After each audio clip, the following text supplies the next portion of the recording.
The value of parameter BOD is important for survival of aquatic life, ये statement 1 है।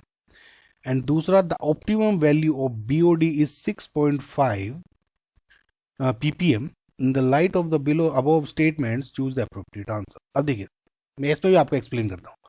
BOD यानी biochemical oxygen demand है क्या?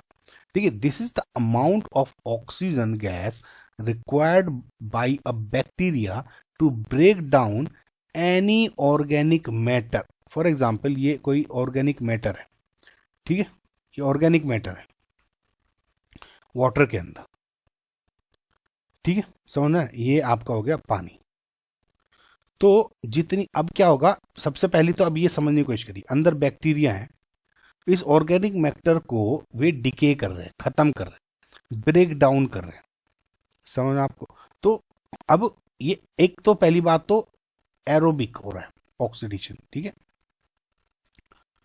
और O2 उन्हें चाहिए होगी सांस लेने में, और उसके बाद में इसको डिके करेंगे, तो जितनी ऑक्सीजन रिक्वायर्ड होगी based on the amount of water and जो ये कंटेंट है आपका ऑर्गेनिक, उसको बोलते हैं, बेस्ड ऑन इन सब के कैलकुलेशन करके BOD की वैल्यू सेट की जाती है, बायोकेमिकल ऑक्सीजन डिमांड। तो इतना डीप में जाने की जरूरत नहीं है कि कैसे कैलकुलेट की जाती है, बस आपको ये समझ लीजिए, कोई डेफिनेशन पूछे तो amount of oxygen required by bacteria to break down any organic matter present in certain volume of water, ठीक है। अब मेन जो क्या है इसमें, ये देखिए, इसमें ये क्वेश्चन बहुत बार रिपीट हुआ है।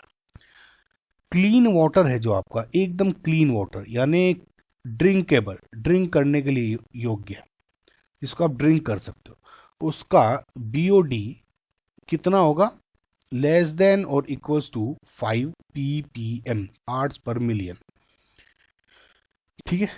अब देखिए, तीन रेंज हो जाती है, 5, 17, ठीक है, और ये अगर 5 या 5 से कम है तो BOD, तो इसका मतलब ये एकदम क्लीन वाटर है, ड्रिंक कर सकते हो आपको। अगर 17 या 17 से ज़्यादा है तो इसका मतलब कि पोल्यूटेड है, एकदम हैजार्डस है, even for aquatic life, even not sustain, I mean क्या है कि ड्रिंक करने के लिए लायक नहीं है, एक्वेटिक लाइफ के सस्टेनेबल नहीं है, किसी के लायक नहीं है, बिल्कुल पोल्यूटेड वाटर है। और जब 5 और 17 के बीच की रेंज होती है तो बेस्ड ऑन कि ये क्या होता है कि हाँ पोल्यूटेड है, लेकिन वी कैन मैनेज कि उसको साफ किया जा सकता है, या एक्वेटिक लाइफ उसमें कुछ सस्टेन की जा सकती है, ठीक है। तो ये एक रेंज है एक तरह से, 5 या 5 से कम, 5 से 17 एंड 17 से ज़्यादा, ठीक है। तो the value of parameter BOD is important for survival of aquatic life. तो आपको इससे समझ में आ गया कि जितना जितना BOD इंक्रीज हो रहा है तो सस्टेनेंस जो एक्वेटिक लाइफ का है वो डिक्रीज होगा, समझ रहे हैं? 5 से भी अगर 6, 7, 8 भी हो रही है तो वो सस्टेनेंस मुश्किल होता जा रहा है, ठीक है। तो स्टेटमेंट जो मेरा 1 है इज ट्रू।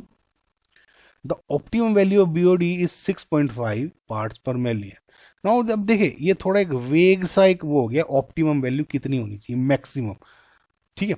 5 तक है, 5 तक सही होनी चाहिए, लेकिन फिर भी 17 तक आप ये कह सकते हो कि परमिसेबल है, 17 से ज़्यादा ही खतरनाक है, ठीक है। फिर भी आप ये समझिए कि थोड़ा सा एक वेग सा है, लेकिन बेस्ड ऑन NCERT 5 मान के चले, इसलिए आपका ऑप्शन गलत हो गया, राइट गाइस? आई होप आपको समझ में आएगा।